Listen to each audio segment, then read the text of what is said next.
Hello guys, welcome to my blog Ashtami blog. আজকে আমি ব্লগটা করতেছি, দেখেন এদিকে সবাই আছে। এটা হচ্ছে সাইলেন্ট বয়। এটার আজকে আমরা আইবুরবাদ দুমু। দেখেন দেখালন যাইব গার কদিন পরে কোন যাইব, ওই কোন যাবে জানি বড়দা যাইব গা। বড়দা ইউনিভার্সিটি লগে যাইব গা।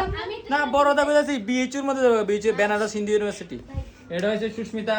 আজকে আমরা রান্নার দায়িত্বের মূল হইছে। এটা হচ্ছে টপ খানকি। আর এটা হচ্ছে পেঙ্গুইন, কোনো কাজ পারে না। আর এটার তো কই লাভ নেই, খানাস মহা হ্যাঁ, এটা হচ্ছে মেইন মানে যে মালিকটা আর কি। এটা হচ্ছে চিন্ময় ঋষি দাস। চুল্লা খাই রেখে বুঝতেন না। না না দেখা দাও না স্যার। আজকের ঘরের মালিক, আজকে টপ শেফ, লগে কাজের লোক, সবকিছু অলরাউন্ডার। ও মা ও মা ওই ওই ওই ওই না কে র বলবো অবৈত না ইয়ে ও গগ গগ গগ গগ গগ